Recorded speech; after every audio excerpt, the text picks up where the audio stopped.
Naiz irratian, bigarren kafea.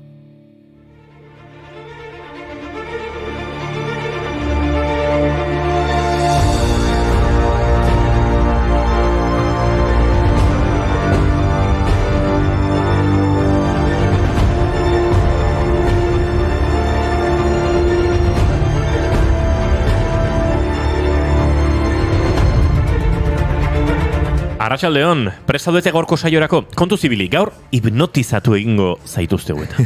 Gaur urtarriak 4 hipnosiaren munduko eguna da.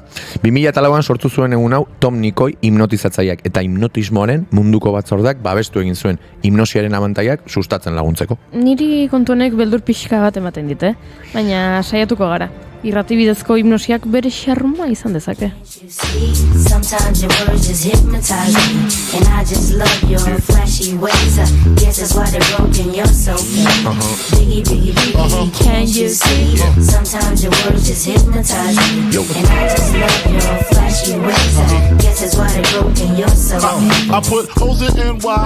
Hipnotizatzaile batek eragindako aurretiko jarraibide eta sugestioek sortutako egoera mentala edo jarrera multzoa da hipnosia. Sugestioaren bidez lortzen den ametsaren antzeko inkonsientzia egoera bada. Pertsonen borondatea hipnosi prozesua eragiten duen pertsonaren jarraibideen mende egotea du ezaugarri. Hipnosia osasunaren, psikologiaren eta medikuntzaren esparruan aplikatu izan da. Hipnoterapia esaten zaio helburu terapeutekin erabiltzeari eta fobia kontrolatzeko edo mina leuntzeko balio du.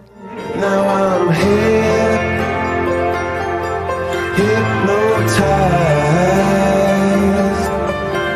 Yeah, trick. When I look in your eyes, oh, I'm hip. Musikak sekulako indar hipnotizatzailea izan du betidanik. Mediku, psikologo eta kritikari askok beren buruari galdetu diote ea musikak benetan hipnotizatu edo adimen garbitze bat eragin dezakeen. Naiz eta gaur egun zientzialari gehienek Gilbert Druset antropologo frantziarraren iritziari jarraitzen dioten, hots musikaren eta hipnosiaren arteko harremana psikosoziala dela soilik, azken 200 urteetan hipnosi musikalaren ideia beti egon da presente. 19. mendean hasi ziren musikaren eta hipnosiaren arteko harremana aztertzen. 18. mendean esango nukenik. 18. mendean hasi ziren beraz musikaren eta hipnosiaren arteko harremanak aztertzen. Jean-Martin Charcotek gongak eta afinazio urkilak erabiltzen zituen eta Ivan Pavlovek erreflexu baldintzatuak sortzeko kanpaiak erabiltzen zituen berriz.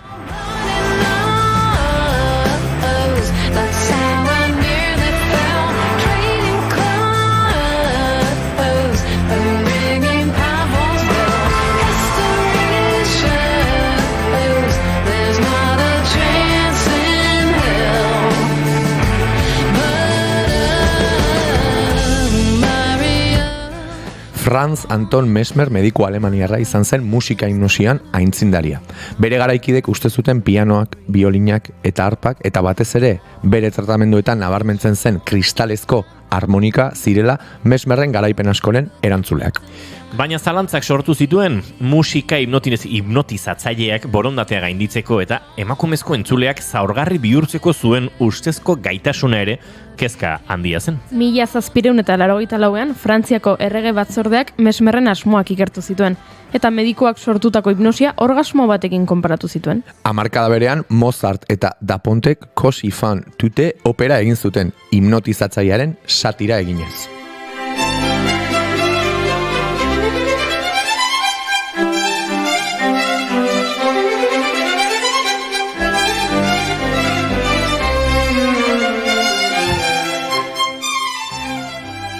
Bueno, egia esan, frantziarrek bazekiten zerbait, orgasmo bat bada hipnosi moduko bat. Eta horregatik hori lortzen saiatu ziren, 1880ean Alfred Worthinek, University of Michiganeko zientzialari batek, Wagnerren musika erabilita bere pazienteak orgasmora iritsi zitezkela ondorioztatu zuen.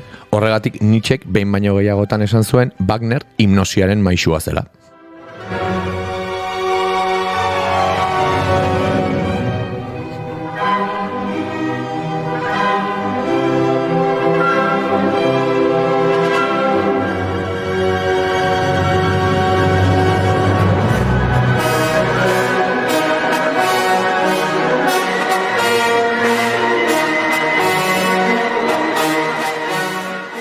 Takite, niri hau ez zait oso erotiko iruditzen. Nik pixka Guari, bai. pixka bai. Baina, bale, Goiuri, heavy metala nahiago dezu, ze urte luzez zientzialari askok esan dute musika estilo hori dela pertsonak hipnotizatzeko indar gehiena duena. Naiz eta suizidioari buruzko abestiak ez ziren fenomeno berri bat. 1985 Ozzy Osbourne epaitegitara eraman zuten bere Suicide Solution abestiak 19 urteko gazte bat bere buruaz beste egitera sustatu zuelako. 1985 ere Judas Priest heavy metal taldea salatu zuten, bere musikak hipnosi satanikoak sortzen zituelakoan. 1989ko Kolumbineko sarraskiaren errua Marilyn Mansoni egotzi zioten.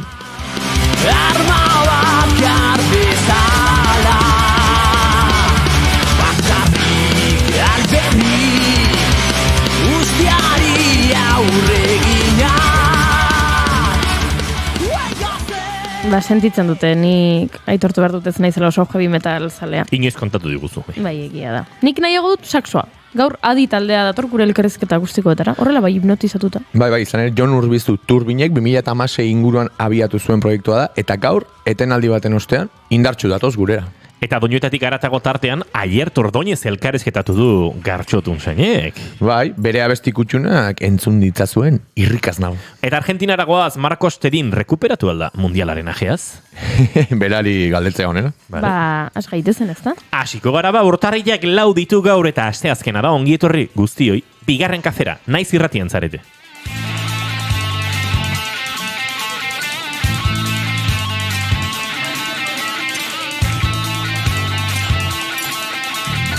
Baina zutituko gara dantzarako edo ez?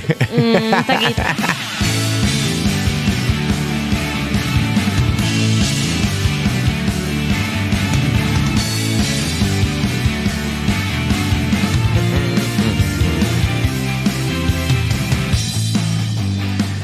Zuekin, jaun Andreok, Gartxot unzain letona. Arratxaldeo, ekipo. Jertxe guapoa. Mi esker, zar xamarra da. Nola hitz ditzaion jertxe horri? Pescador, olako histori matez alta. Bai, eta nik uste Tolosa inguruan zaborrarekin lotura zuela. Bai? Bai, Ez dakit. erratza pasatzen Errefuxiaket. barrenderoarena, edo ez da nola zan, baina bai, oso modan egon zien. Ba, eskerrik asko. Bai, Egia eta- esan beroa asko matu, eta beira, ikusi zazu hemen Oso, streamean lepua nola bazteun. Gaur bezalako egunetan. oso ondo. joda, baina lepoan goran eta bizarra hola tente daukala Gartxotek, pixkat aristokrazia giro hartzen dionik. Bai, orain gaina, gero, leno ofrekor esan dizuet, ba, kana txiki batzuk ateatzen naiz eskitela bizarra neba, así que bai, totalmente aristokrata, natorra. Goiuri ezeiz arandia, arratsaldeon. Arratsaldeon. Zuk ere lepoa altu xamar, hotza datorrez? Bai, hotza dator, hotza hemen dago. Hotza hemen da. Iritsi da. Baguera iritsi gara zuenera, hause bigarren kafearen lantaldi ezketan ari zaizuen, hau Inigo Asensio Lurbide, gaur bigarren kafeak 503 du, arratsaldeak 4 eta 13 minutu ditu, 14 bidean, eta urtarrilak 4, guztuekin 3, urrango 2 orduetan bat egiteko prestongitorri, bigarren kafera, naiz irratira.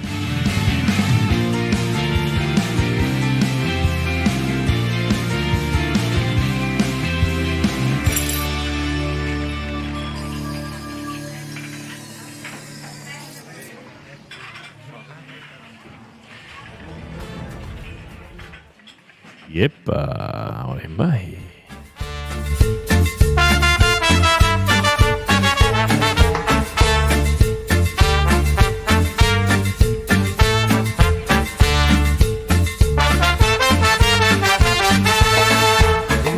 Moxo, nun nahi duzu moxo.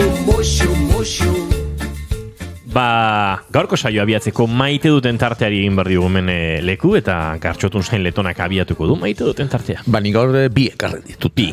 Nobeda de bezala, lehenengoa laburra eta umore giro, baina maite dut lehengoan programan altxata dantza egin ostean, ez dakit, dantza asoziazioa nagusiak ez digula hola reklamazio hori jarri. Kontestuan jarriko du entzulea, 500. saioa ospatu genuen, bakizuen bezalaxe, abenduaren 26an Akuariumeko auditoriotik zuzenean, eta antxe koreografia pixka bat berezi egiten saiatu ginen, baina gauza guztiak bezalaxe, pentsatu, 26 izan zen, 24 eta 25 biharan muna. Prestakuntzetarako egun eskaxeak, gauza asko egin genituen, bideo streaminga, Bai. zuzeneko musika, dantza, eta, bueno, hortxe atera zen. Pozik nago zen kontzeptu bat asmatuko baina azken ordutasuna eta gure ez dakit nola esan dantzari maila eskasa batzuengan ondo uztartu genituen, naturaltasunari utzi genion egun hortan bereare egin zezan, eta lehenengo maite duta horixe da. Dantzarien asoziazio ofizialak ez digula salaketari jarri. Aizu hor begira, aizu zuretzat ere badira. Serio ago jarrita, nere maite duta gaur da orokortu egingo dut. Asko gustatzen zait, izugarri maite dut, gaur egun, azken urtetako joera da, baino zenolako jakinduria maila daukagun sarean eskuragai doan. Atzo, aritu ginen esaterako Euskal Wikipediaren inguruan, eta zen mundu dagoen hor, eta berriro esango dugu, egintzaite editore, lagundu Euskal Edukiek sustatzen, baina hori adibide bat markatu. Bai, ez, eta oso ona, informazioa nola ez, gaur egun leku guztitan eta eskuragarri daukagu, baina niri ere asko oso deigarriak egiten zaizkit, bakoitza gabiltzamen izan musikan, izan edizioan, izan ez dakit frigorifikoa konpontzen, baina iruditzen zait, gaur egun norbere artisautza hori lantzeko herramienta norbera izan arren nagusiena, oso eskuragarri eta doan gainera daudela, izugarrizko izan informazio pakete, tutorial, gauzak nola egiteko argibide, eta zuek ere ibiliko zinaten, baina ni adibidez Logic programan ibiltzen naizen musika grabatzen, eta hor tutoriala dauzkazu ordu luzetakoak, hau nola grabatu, konpensazioa nola egin, hau konprimitu hau ez, ahotsak nola ondo grabatu, trukilloak, gauzak hobeto sonatzeko, edo irudia hobeago izateko, eta irutzen zait, askotan ez gehala kostiente azken urteetan nola aldatu den gauzak ikasteko, ez dakit, eduki hoien eskuragarritasuna, ez? Ez dakit garai batean nola zen, baina irutzen zait gaur egun profesionalen nola esan, hitzak edo informazioa, eta gu baino askoz gehiago dakien horrek, erakusten dizkigula gauzak ezer trukean ezer eskatu gabe, eta ederra da, ez? Jo, anekdotate kontatuko izut, atzo bertan, irratia bukatu, hemen eduki atzuk igo genituen webgunera, eta eta nik banuen eginkizun bat. Izan ere, elkarte gastronomiko bateko bazkide naiz, Eroetxe elkartekoa, eta egokitu zei direktiban egotea aurten, 2023an. Ari, inigo lendakari. Lehenengo bilerara enintzen joan. Enekielako direktiban negoenik ere, horrelako satelitalak ere bagara, ez? Presidente izatea egokitu zitzaidan. Bueno, kontu, astelenean bilera izan genuen, eta esan zuten aizue, hau larria da, ate irikitzeko gailua, da giltza taktil horietako bat, pomo zilindriko moduko bat, eta giltza da magnetikoa. Ez duzu sarrail tradizional bat, ikutu eta orduan uzten dizu klik biratzen. Baina pilak agortzen ari zitzaizkion. Eta 4 aldiz argi gorria egiten dut. Horrek esan nahi omen du, oso egoera kritikoan dagoela pila. Zein da movida? Pila eta elkartea. Bai, ze pila gabe geratzen bada, ezin da iriki. Eta, ostras, hasi ginen, hor enpresa multinazional horietan, ez, batea deitu, ez, oi hartzun ez, baina servizio teknikoa ez dakit nork, ez zuten telefono hartzen, eta, tartean beste bazkide batek ekarri zidan giltza berezi moduko bat. Hau behar omen da pila aldatzeko, nik ez dut inoiz egin, eta esan dute elkartetik kanpo behar duela egon, pila gabe geratzen bada, barruan egon da, ze soluzio emango diogun, bale, nik nerekin, motxilan, ordenun, eta tara jo nintzen esan, saiatuko naiz, aber hau konpon daiteken edota. Azkenan zegin nun, YouTube iriki, jarri modeloan izena, How to Change a Battery, eta antxa azaldu zidan, giltza berezi hori zerretarako zan, nun kokatu behar nun, nola biratu, joan nintzen bazar batera, justu 8 bigutxietan, eta aizu behar dut LR bat modeloko pilak, oso pila xelebrea, eskarrak bazarrak dauden pila mota guztiekin gaur. Bai. Eta 4 pila horiek hartu nituen, joan aldatu konpondu, eta ja argi berdetsua egiten zuen. Eta zuk orain esan dezu, nola esan dezu, How to Change a Battery, baina ziurrenik, egongo zan ere, How to Change a Battery in a sociedad gastronómica in Tolosa, where the president is Iñigo. Hori ere... While you are boiling eggs. Oide. Hau da esan, jakinduria maila oso zehatza. Model hori konkretuki. Nola esportatu dezaket hau, ezakizai, eta gainera gaur aste harta da, eta eguzki egiten du. Horrengoa norbait, esan ez, bideo honetan aste harta izan da. Eta irutzen zait, dala beste gauza asko bezala, oitu egin geran gauza bat, Baina, bueno, gaur nire maite duta hori da, zenbat egoeratatik salbatu gaituen jendeak doan eskaintzen duen jakinduri horrek.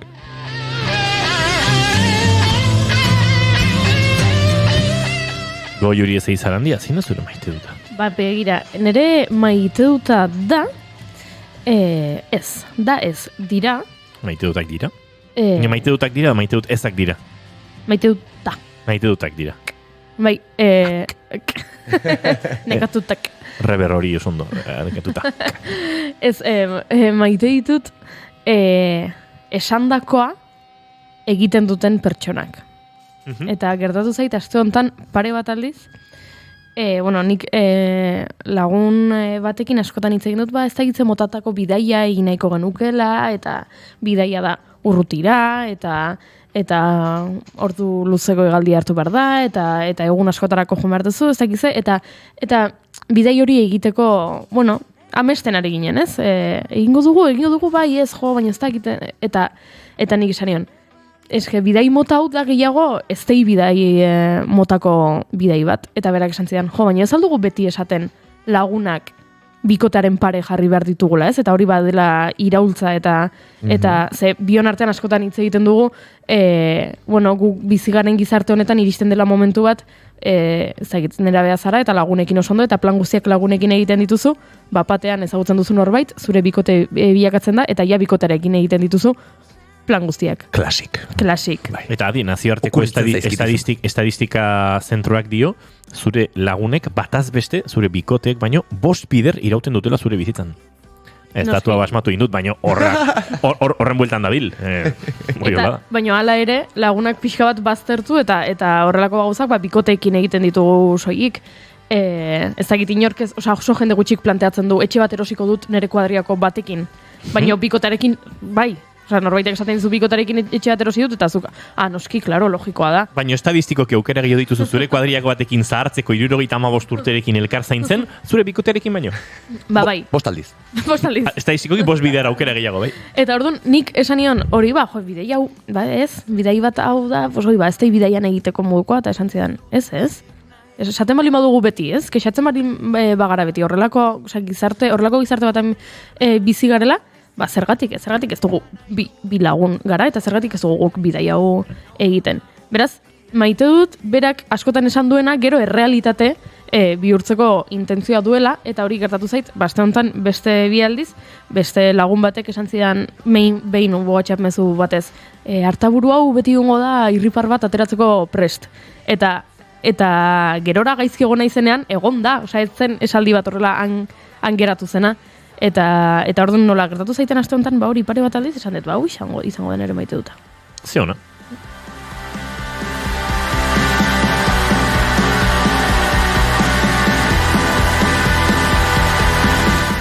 Aritu garen zuten, La Topadoraren muixu, Doniño Rezen sastraka bat, eta orain, Zelandaren eta Olat Salvadorren lankidetzarekin, eginako non geratu dira. Baina nik nire maite duterako behar dut musika desagertarazi, ze musikaren inguruko maite duta da? Isiltasuna, ez, segituan beteko dut isiltasuna zoritxarrez, edo zorionez, gauzak diren bezala.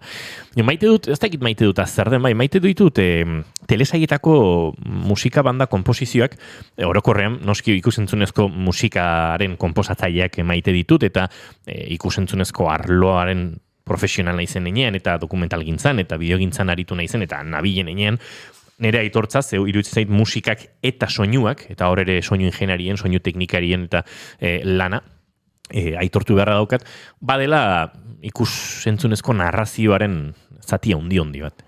Akaso, erdia izan liteke ikus entzun, hitzak dion bezalaxe, erdia izan liteke soinuak sortzen duen irudi sonoro hori, ez? Eta bereziki telesaietan gertatzen da gauza bat, eta egunautan banabil The White Lotus telesaiaren bigarren denboraldia ikusten, eta da, abesti nagusia, telesaiaren hasierako abesti hori, trailerrean ere norman erabiltzen den main theme edo deitzen diogun hori, nola agertzen den eta nola josten den etengabe telesaian barrena, sonoridade ezberdinekin, errealitate soniko ezberdinekin gartxoten soniko hitzera joan da. Eta bapatean agertzen da hemen da, eta eramaten zaitu etengabe telesaiaren muinera, telesaiaren ez dakit nola esan, bai esentziara edo nortasunera, eta jarriko dizuet The White Lotusena.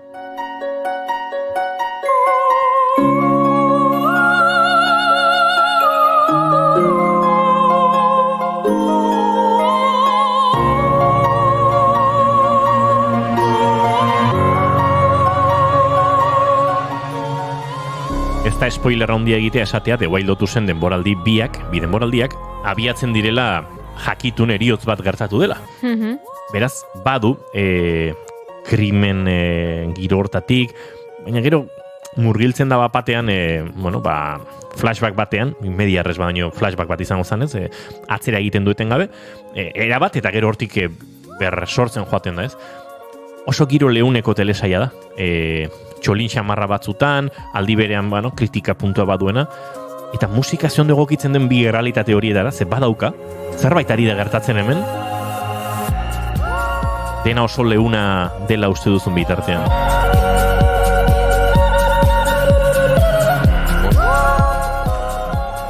Temon. Bai, oso zegoen. Eta Cristóbal Tapia de Berda, Santiago de Chilen jaiotako musikari bat, honen egilea.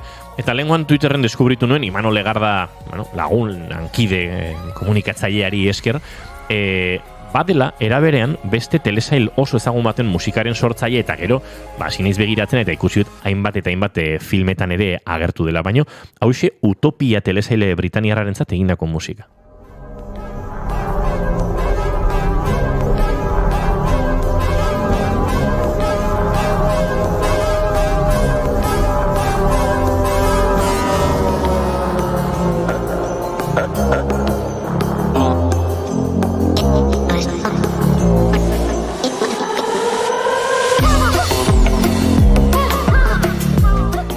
Badaukate, zerbait antzekotasunetik edo, sonidoaren sintetizadoren erabileran, baino, ze guapoa horrelako lanak egiten dituen jendea ez, eta aipatu dan bezala lan ugari egin ditu, bai zineman, baita Black Mirroren azken denboraldian aritu zen, Arcade Firerekin ere lanean aritutakoa da, The Wire telesailean ere aritutakoa, Ventajas de viajar en tren pelikulan, eta baina batez ere telesaile dagokionez nola musika batek marka dezaken edo baden zati garrantzitsua telesail osoaren nortasunarena. Bai, eta entzuten ari nintzela inigo gogoan daukat beste profesional asko ere egongo dira, baina hemen inguruan Paula Olaz ezagutu genuen ez, filmetan eta telesailetan ibiltzen dena.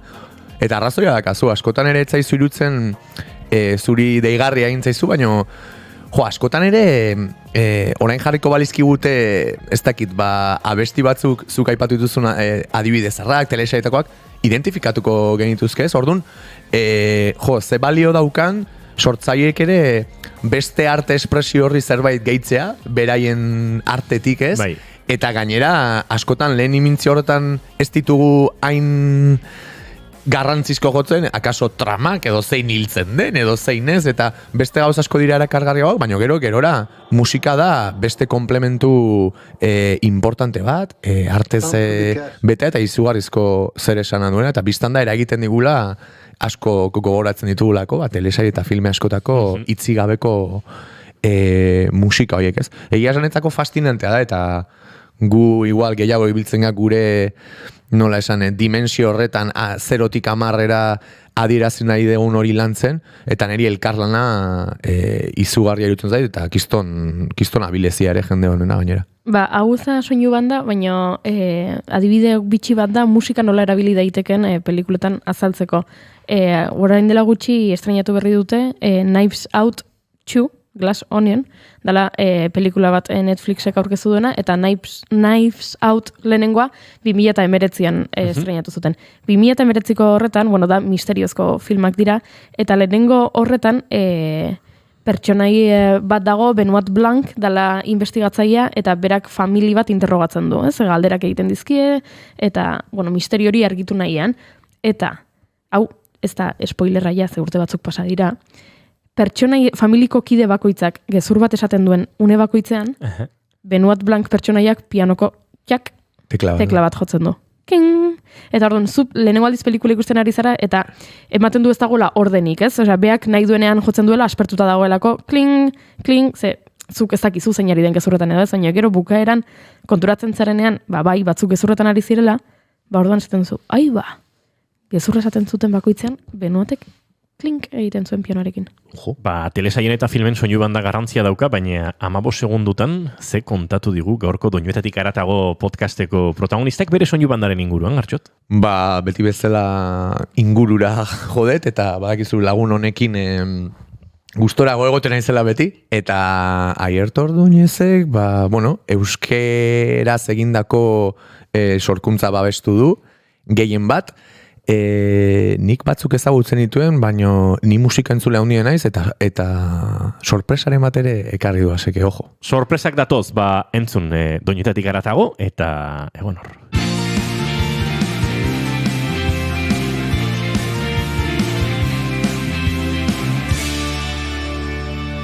Naiz irratian, bigarren kafea.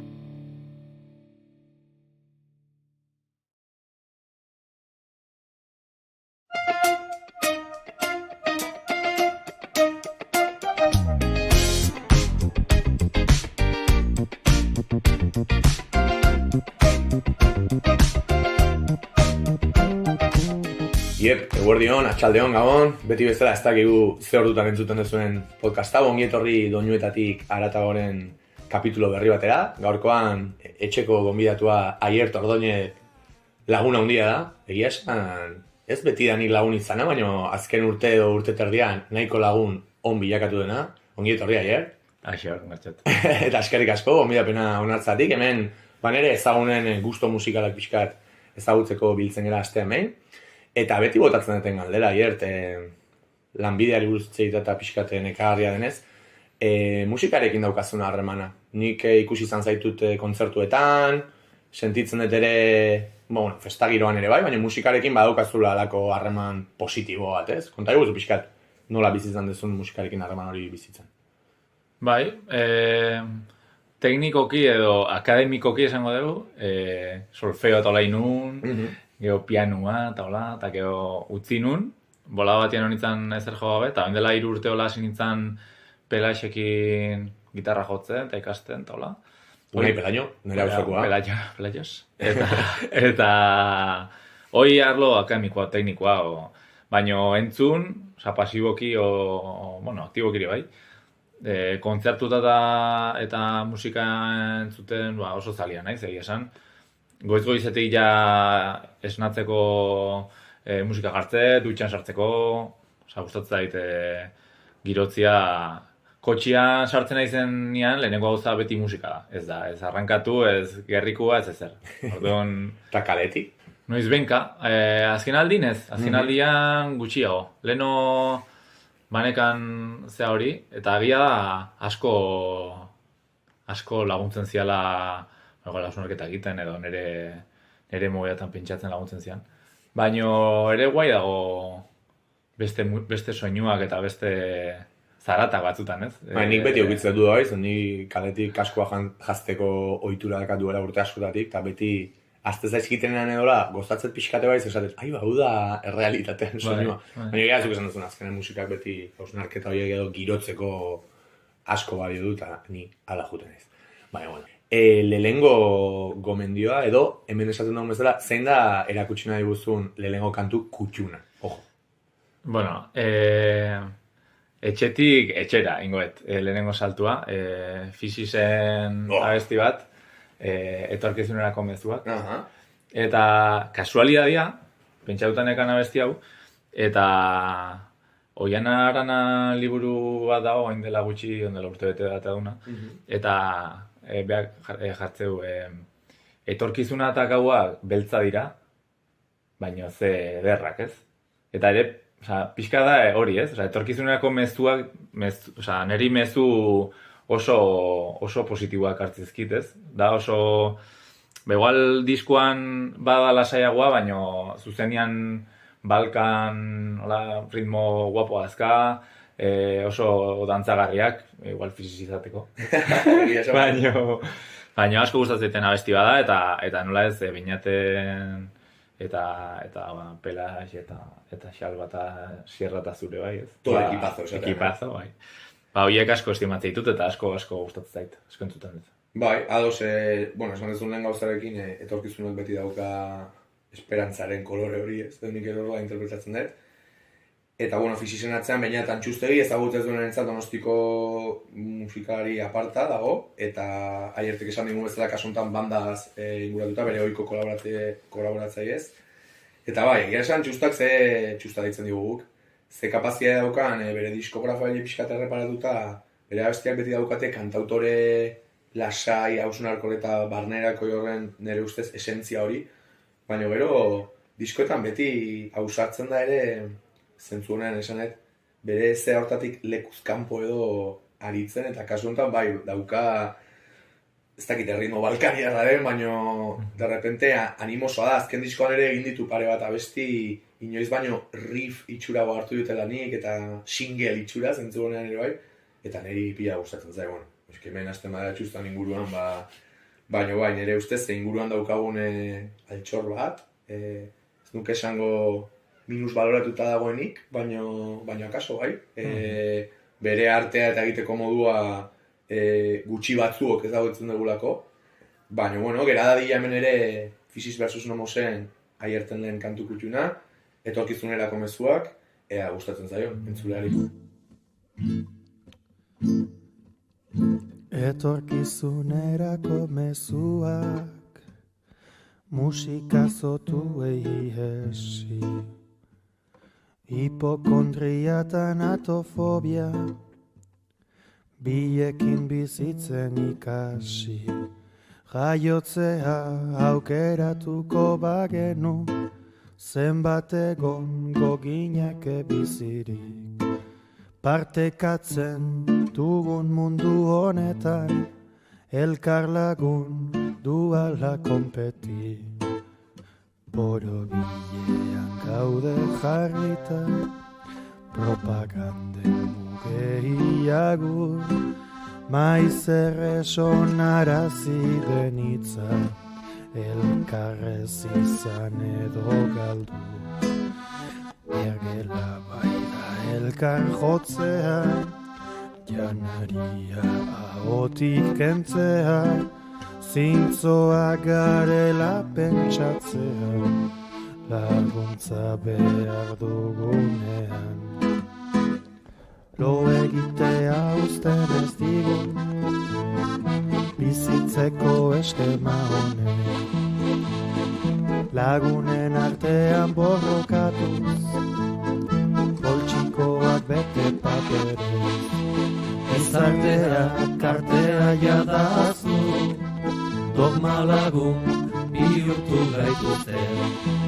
Gauzak modu batera izan badira, ez dugu zertan horrela segitzen. Gorrotatzen ditu erregeak, arkia mota guztiei agur, bizitzera etorri bagera, jaiotzetik izan oskatu, bihartzaragoak izanen gara, aginteak uzten bagiu, bazen guzoztean boterea, bizitzen baldin badakigu, bizitzen baldin badakigu, bizitzen baldin badakigu. Uzkurtutako egoera hontatik, irabiatutako oinazez, biharraren egoera naturalek, askeago bihurtuko naute, gure bularrak ezin dira usteldu, maitasunak garbitzen dituzte, eta ametsak egi bihurtzen dira, bizitzan honetako bai gaude. Uzkurtutako egoera hontatik, irabiatutako oinazez, biharraren egoera naturalek, askeago bihurtuko naute, biharraren egoera naturalek, askeago sendatuko naute. Hemen txentzun dugu etorkizunerako mezuak, Fisis vs. Nomos talderena, Peñantan Justegi musikari aparta, hemendik besarkaderik handiena. Aurrera goaz, aier, bigarren kantu kutxuna zein da? Bigarren abestiakin zalantza eukiet, baino esangoet argizagiak argitzen dizti. Eta da, Niko Etxarten abesti bat, eta ekarri du lehenago Eskean Kristo zanak, oain kristonak ditzen dira. Bai.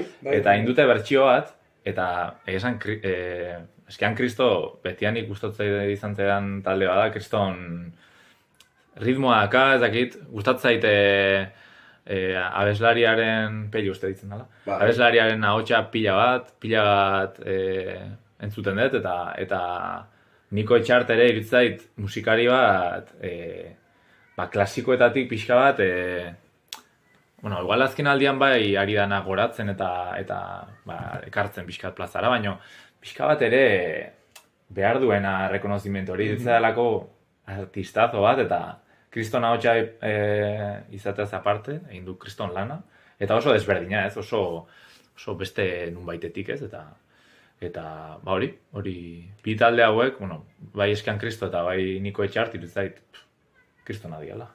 Nik ez ezagutzen, ekarri diguzuna bestia, kuriosia dakat, baino ados.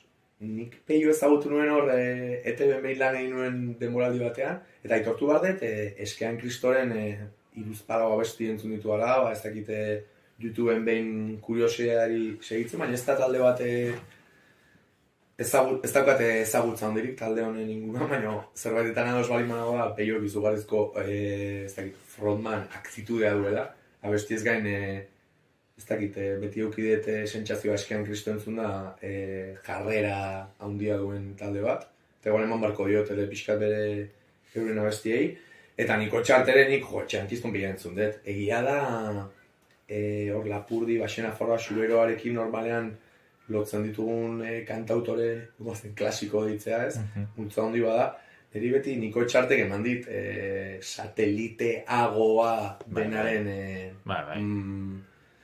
ez dakit itxura edo impresioa ez, ez zentzutxar batean, baina bai ez, besteak beti dute hor ez dakit nola irazi, baina... Bai, daukat tono bat, edo giro bat, edo atmosfera bat, edo dauka beste bat. Bai, hori da. Satelite horretik esaten duen, zentzu honenean ezberdintzen duen ezaugarri bat bezala. Bai.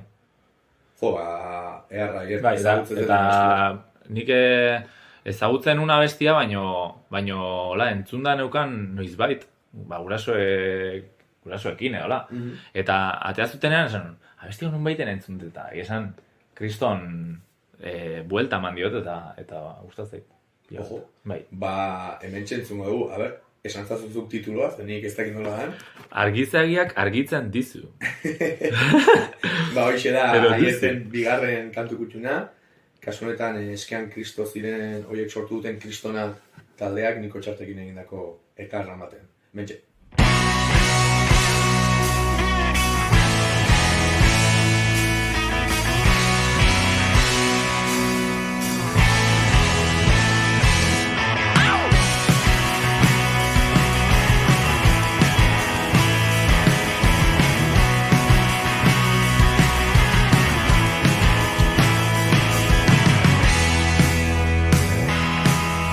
Argizagiak argitzen dizu gaia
animaita bihotze.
Ez animaita bihotze.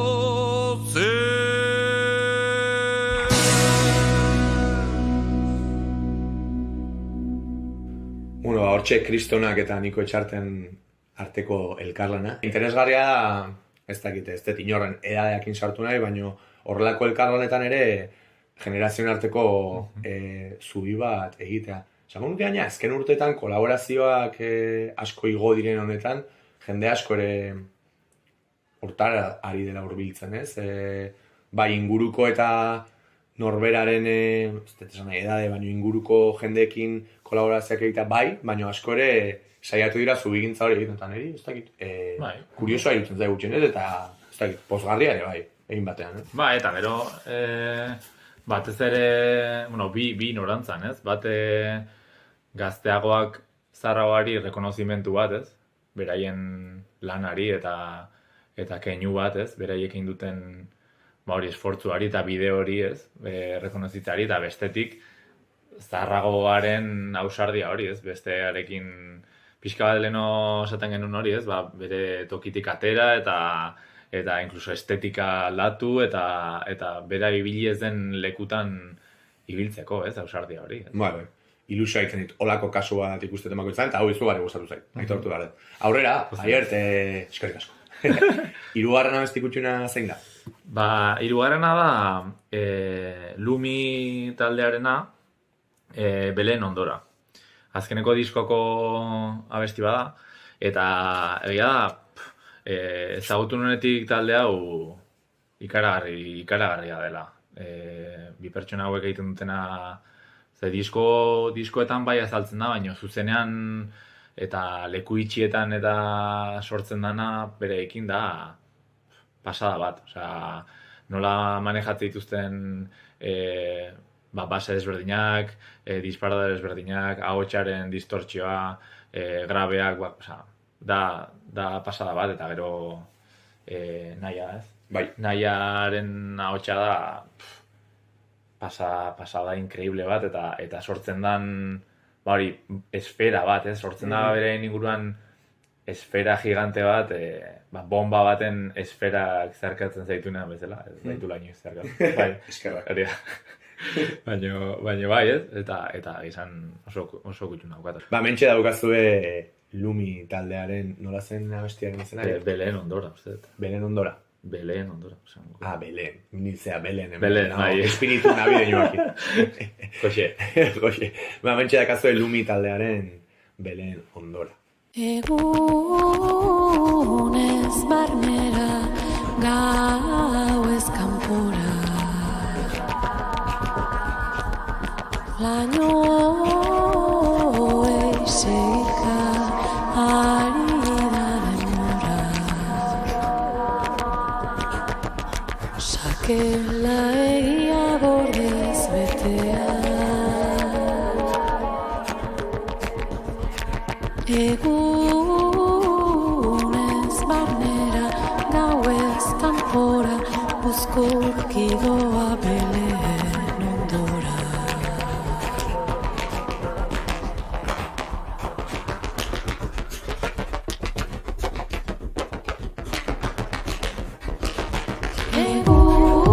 Egunez barnera, gauez kanpora,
desegika.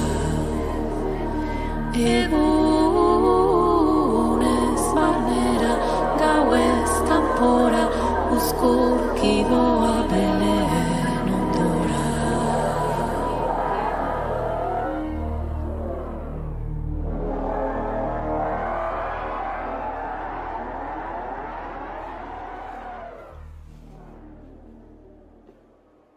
Hau zan Aierten 3. kantu kutxuna, bukatzen gun barko gara Aiert, eta zein da ekarri nahi izan diguzun azkena? Azkena, Anariren edozein esango nuke, pila bat gustatzen zait,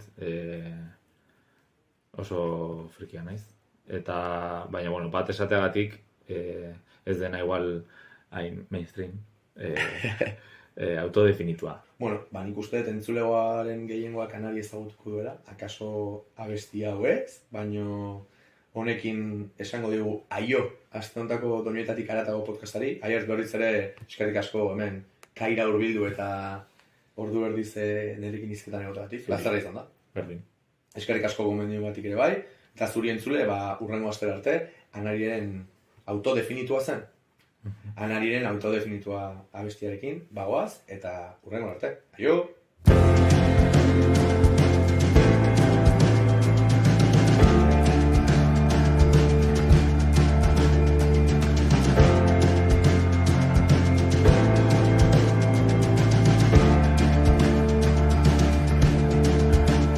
Zerua eder urratzen zuten abioiek arratxean.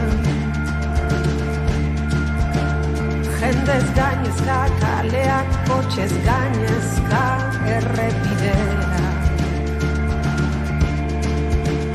Munduak evakuazio simulakro bat egin duen unean. Norbaitek galdetu zuen on litzateken larrialdi irtera. Eundaka txori erori ziren munduaren ertz batean. Ta eundaka arrain ingura zaleratu beste aldean. Inorketzekien arrazoia azaltzen berriaren arabera. Ordurako bihurtuak ginen geure antonimo eder bat.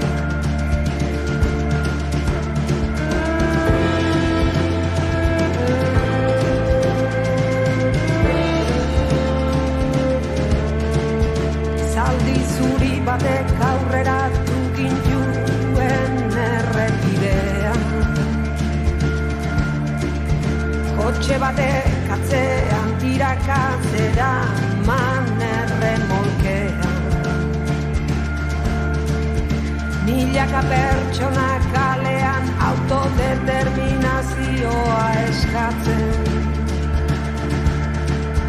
Zenbat gauzak agitzen den zu bezalako utxune baten.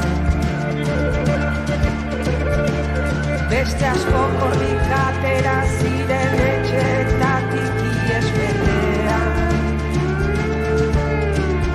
Bide gorritan barrena piztia joan ta etxe animalia buelta. Etan hemengo pizinetan jende haude daratzen igerira. Behin nola izan ginen arrain abisalaren bila.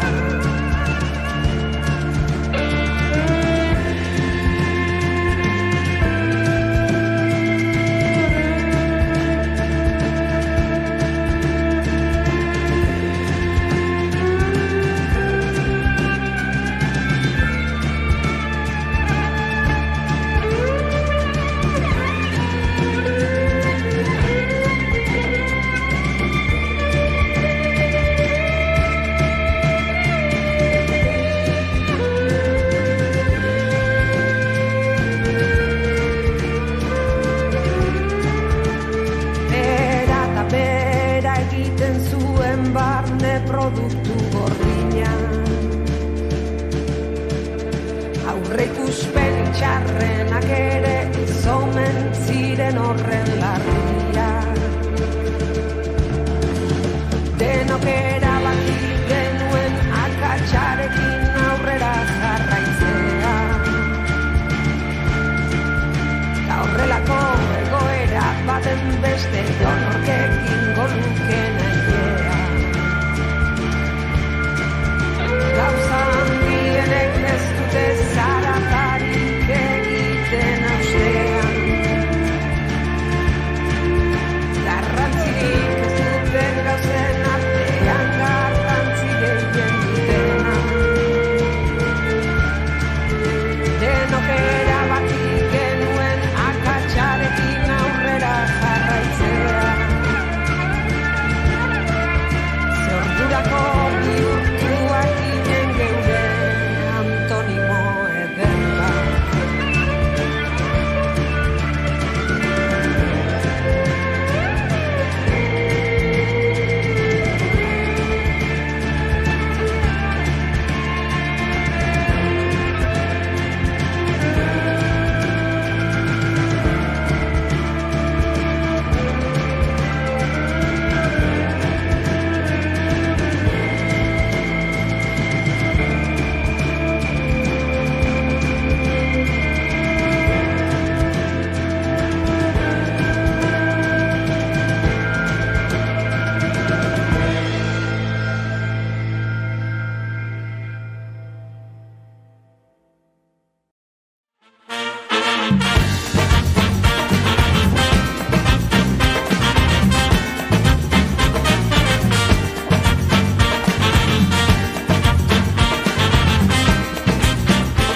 Kantu asko izan dira protagonista Argentinako kaleetan, Buenos Aireseko eta beste hainbat kaleetan, hain zuzen ere, Argentinaren munduko txapelketaren garaipena hori ospatzeko izan diren hainbat eta hainbat ospakizunetan, baina naiz eta atzera geratu den dirudien, guk tarte hartu nahi genuen, gauzak baretuta, ez dakit erabat baretu diren gure argentinar lagun eta kolaboratzailearekin, Marcos Tedinekin, kontasi ezagun nolakoak izan diren eta nolakoa den munduko txapelketa horren ajea. Ze ez dakit Argentinak bezala inork ospatuko otezuken munduko txapelketa bat. Marcos Tedin, arratsaldeon edo eguerdion zuretzat? Opa, eguerdion zela, zer moduz? Gu ondo eta zu, rekuperatuta, dagoeneko ospakizunak atzean utzita, edo oraindik badago horrelako ez dakit, olatu txikiagoak iristen dira ospakizunei dagokienez ere. Ezin hobeto gaude, eta eman esaten dugu 4 urteko festa bat izango dela. Ze, 4 urte irango ditu ospakizun honek, eta benetan ikaragarri izan zen bizi izan genuna, joan ginen Obeliscora ospatzera, Domekan, eta nik uste dut oraindik jarraituko dauela festak. Zenbat iraundu gorenean edo noiz hasi da baretzen gauza, Marcos? Ez dakite, ikusten ditugu sare sozialetan ere gauzak ezin jakin temporalki ze momentutakoak direnez, noiz baretu bada, pixka ja hasi zarete etxean egoten eta lanean eta hor egun batzuk egon ziren eromenezkoak, ez? Domekan, adibidez, 1 milioi bat pertsona joan ziren Obeliscora, eta gero astelenean 4 edo 5 milioi pertsona joan ziren. Gero hortik aurrera purtso bat baretu izan zen, eta igual, nik esango nuke orain arte, ez dala baretu ez. Baina ez da berdina, baina egia da, joaten garen lekura, beti egongo da, abesti bat, edo ospakizun txiki bat, adibidez Gabonetan edo Gabon zarran bebai, ospatu egin genuen munduko txapelketagatik, orduan nik uste dut oraindik jarraituko dagoela. Nik Marcos galdera badakat, hemen gartxot. Aizu, norberak bere moduan eta maila kolektiboan egin dituen ospakizunetaz gain, hor, egon dira lanetik egun libreak, edo festa, ez dakit enpresak, edo egon daulako nazio arteko aste osoa igande bihurtzeko zera bat, o jendeak nola egin du? Batzuk bai eta batzuk ez. Ni adibidez lanera joan nintzen, tamalez astelenean oso zai izan zen, mekan egon ginean Obeliscoan zakit ze ordura arte, eta gero lagun batzuk ez ziren joan lanera, nik bai, ni bai, eta lanean egon ginen nire beste lankidekaz, eta zan como, ezin dugu lanik egin. Hori izaten nuen. Ezinezkoa da. Eta, bueno, igual, nik beti izaten dut, Argentinan abendua izaten da oso hilabete kaotiko bat. Eta beti Argentinako krisiak izaten dira abenduan. Normalen izaten da oso hilabete kaotiko eta zirrara gare. Eta orain bai, izan da, baina, bueno, zorionez, izan da, egon ginen alai, behintzat, orduan euki genuen gure ospatzeko arrazoiak. Bai, nik imaginatzen nuen ez dakit zergatik olako ez dakit nagusi futbolzale izugarri bat. Ala, aste guztia danak, etxea eta ingo de urrengo astia muelta baino. Ez da ara izan, segurenik. Ez, eta gauza hori izan zen nire ideia, baina tomatez. Gauzak ere etzeuden Argentinan zoritxarrez ekonomikoki lanak eteteko, baina behintzat bizipoza eman dio herriari, naiz eta inflazioak ere jarraituko duen dena estu heltzen, eta krisi ekonomikoak hor jarraitzen duen, ez Marcos? Bai, a ber, kuke argideko zeintzuk diren gure arazoak, pairaitzen ditugu, bizitzen ditugu, hemen bizi gara eta ikusten ditugu egunero zeintzuk diren gure arazoak. Hori argideko, baina azkenean nik uste dut futbola dela ezakit danok elkarrekin egoteko arrazoi bat, eta hori ezin da ukatu, eta hori guretzat duzu berezia da. Izan ere, nire laguntaldean 8 gara, eta 5 joan ginen kanpora bizitzera, atzerrira, gure herriak behartzen gaitu hori itera, eta danok bueltatu ginen mundiala ikusteko. Eta hemen bizi izan genuna, nik uste dut azten izango dela, eta hori, zakite, badakit, zuentzat agian izango dela, zakit, zerbait nimino edo, zakit, garrantzirik gabeko gauza bat, baina guretzat da, zakit, azkenean da, pozik egoteko arrazoi bat. Eta hemen ez teko hainbeste arrazorik, hainbeste momenturik pozik izateko, pozik egoteko. Eta futbolak bai ematen digu hori. Eta orduan hori alba da, gozatu behar dugu, ez dago esterik. Baina ikusi da gainera ere, zaizu irutzen, hau nere iritzia da, baina naiz zuek irabazi eman du ere, ez dakit mundu guztiak irabazi izan malu ezera, egonda ere Argentinaren oraintxe bertan definitu dezun pasio horrekin, inoiz ikusi ez nuen nik pertsonalki lotura bat, ni zalea naiz, ez da ez beste munduko zer, baina ni sentitu naiz ere bai, kaula letxe, mundiala nik ere irabazi, eta Asensio, hau da, eukidute ere... Nazioarteko inkestan, jende gehienak nahiko zuela Argentinak irabaztea. Bai, nik guztuz bai, ez. Izan da mundu mailako ere ospakizun moduko bat, ez dakit hor zegoen, iraganeko zorrak itatuta merezimendu moduko bat, selekzioarekin, herriarekin, ez dakite. Eta badagoelako horrela txantxa kolektibo bat mundu guztiak Frantzia gorrotatzen duela. Bai, eta nik esango nuke, bai, hirigarren munduan behintzat, guk sentitzen duguna dela, badekogu irabazteko aukera bat. Askotan guk sentitzen dugu, ez dekogula aukera hori, eta behintzat, momentu batez, munduko gailurran sentitzea, hori izakit, guretzat oso berezia da, guk badakigu herri pobre bat garela, eta ez dugu aukera askorik hemen. Baina hori behintzat momentu batez, nahiz eta eskorra izan, hor munduko gailurran egotea, bueno, berezia da. Ze polita.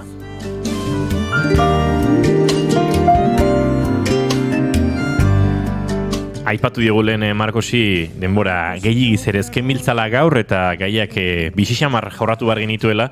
Bueno, munduko txapleketa horrek eta zilegi den ospakizun eta poz horrek utzitako ajean edo olatuan Argentinan gauza asko gertatu dira eta berri onak direla esan dezakegu, Marcos, ze, bueno, maiatzeko plazako amek topatu dituzte, 121 eta 122 biloak, eta, bueno, hori ere izan da, ez, nazioartera heldu zaigun berri horietako bat, eta berri ona zalantzarik gabe.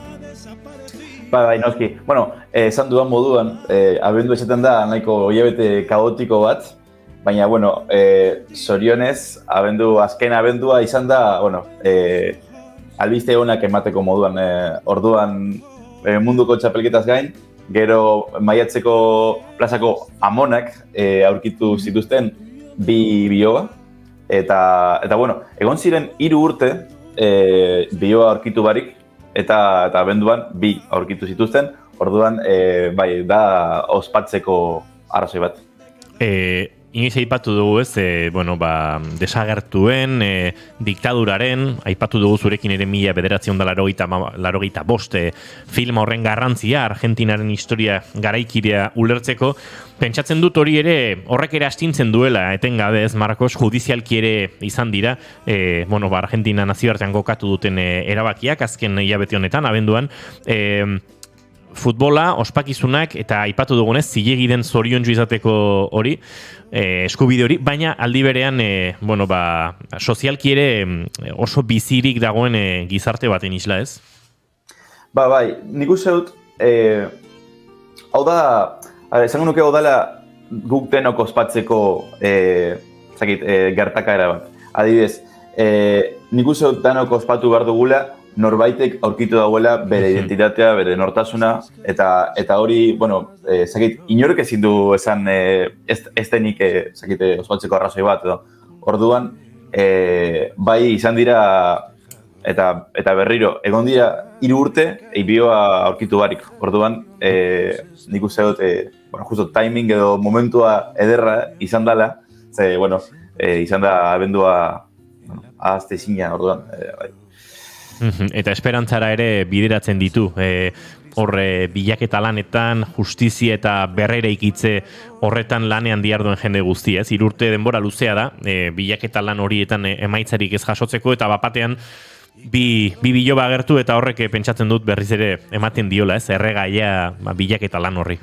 Bai, hori da, eta azkenean ez dakigu zenbat pertsona daude horre bere identitatea aurkitu barik. Zenbat gurasoak bere seme alabak aurkitu barik. Orduan nik uste, bai, albiste honek azkenean indarra ematen dagoela bilaketarekin jarraitzeko. Igual, kontuan hartu behar dugu, erdian egondala pandemia bat, horrek noazki, eragin izan duela, bai. Zaiagoak dira eta noski ulertzen da. Baina hori, 3 urte norbait aurkitu barik, agian izan alda apurtxo bat, etxigarria edo, baina, zorionez eukin dugu albiste hau, eta, jarraitzeko moduan. Ze sentsazio dago kalean, Marcos, oraintxe, uste dut ezin direla gauzak gehiegi sakabanatu, ez? Abenduan gauza asko gertatu dira, eta ezin dugu gai sozial bat eta kiroletik asko zaratago doan, ez? Lorpen eta ospakizun bat, erabat banatu. Nola dago Argentina? Badakita oso galdera lauso eta zabala dela, baina urte berria iritsi da, ez dakit, badago esperantza post-kolektibo sentsazio hori kaleetan? Bai, hori nik uste beti goten dela. Nik esango nuke nahiko alaiak garela edo, baina orain ikusten dena, zakit, kalean ikusten dira Argentinako kamiseta asko, hori betidanik, baina gaur egun are gehiago. Zakit, jendea apurtxo bat aleago dau, agian, eta ez zakit, nik uste deskribe ezina dela, benetan hemen dauen giroa, nik ez dut inoiz ikusi balako gauza bat, hemen Argentinan. Abendua beti izaten da, beti goten gara oso urduri edo oso borrokatzeko prest, eta abendu honetan danak kontrakoa izan da, jendea oso lasaia, hau nik uste dut betirako gertatuko dudala, noiz berriro gertatuko den, edo gertatuko den, orduan zango nuke ondo gaudela. Pozten gara, Marcos, ondo bazaudetezu eta Argentinarrak. Besarka estu bat hemendik, Laster berandu baino lehen egingo dugu beste konexioren batzurekin, gai gehiago jorratzen jarraitzeko, eta Euskal Herria bidean Laster izango bazara, hori ez dugu gehiago horreratuko, baina hemen ongitorri izango zara. Besarka estu bat, Marcos, eta gozatu, aje gozo eta leun hori. Besarka da bat, Zaindu. Aio. Agur. Iré a San Telmo, hoy te tengo que encontrar. Zondo ginateken Buenos Airesen tango dantzatzen. Es que, esan bar dio, bea Euskal Herria noiz datorren aipatu ez du, baina ea, kuno, bere bila joango. Inbidia matezu, bai. Aurrera goaz, bigarren kafean zareten, naiz irratian.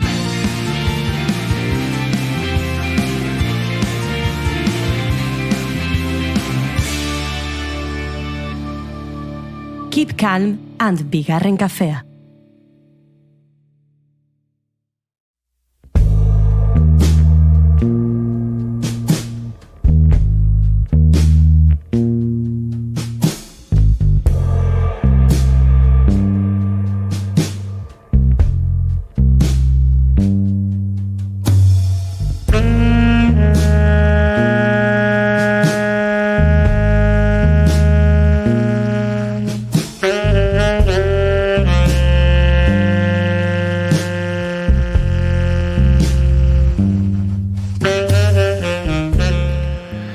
Jon Urbizu Turbinek, saxoa bidelagun 2016 inguruan abiatu zuen proiektua da Adi. Eta geroztik 2 lan kaleratu dituzte. Taldearen izen bera duen Adi, lehen erreferentzia 2016 bukaeran, eta Kea 2021 batean. Gaur egun, Gorka Otamendi baterian, eta Iñaki Mujika ditu ondoan. Azken hau, baxu jole gisa. 2 disko hauen osteko geldialdi txiki baten ostean, abian dira berriz, indar berrituta, beraz, Adi. Arratsaldeon eta ongi etorri, Jon eta Gorka. Plazarra zuek hemen izatea bigarren kafean, eta lehen galdera nahiko erraza da. Zerk iratzarri du berriz Adiren gurpila, edo akaso etzen lotara joan, edo nola zatozte orain, indar berrituta? Kaixo, arratsaldeon. Bueno, azkenen izan da Gorka eta ni oso lagunegea. Eta kafe bat, eta zerbeza bat, eta beste. Azkenen gogoa sortatu zaigu proiektua Adi aurrea emateko. Berriz ere aurrea emateko. Pixkat utzitazeon, eta horri xegatik. Zenbat kalte hon egiten duten zerbeza inguruan hartzen. Zenbat talde sortuko ziren gaueko 12etatik aurrera, ez? Zalantzari gabe. Eta zenbat talde galduko ziren gaueko 12etatik urrengo eguneko goizeko 8 bitarte, gaueko 12etan esaten duzu, hau egingo dugu, fijo, eta goizeko 8etan. Ze ona, igual, lehiaketatik ditek ez, zein da gutxien iraunduen talde proiektua. Gaueko 12etatik aurrera eta ja goizalderako. Bueno, Adik irauteko asmoarekin, eta esan da bezalaz, atzean utzitako bilan horiek, aurrera begirare lan berriak hor begibistan, indar berrituta, eta jotzeko asmo, zuzenekotara itzultzeko asmoz hori da pixka bat esango genuke Jon edo Turbin berria, ez? Bazatoztela lehenengo zuzenekotara, eta hortik aurrera ikusiko da zertara, ez? Bai, zuzenekotara lehenengo, eta gero hortik aurrera ikusiko da. Kantak ere egitea, bakizue, zaila da. Azkenen inspirazioa behar da, asko, eta musika asko haitu behar, eta gauzat eta beste, eta bueno. Gero ja kantak daudenen, hirugarren disko bat atako genuke. Baina, bueno, sobre la marcha arderatzen bezala.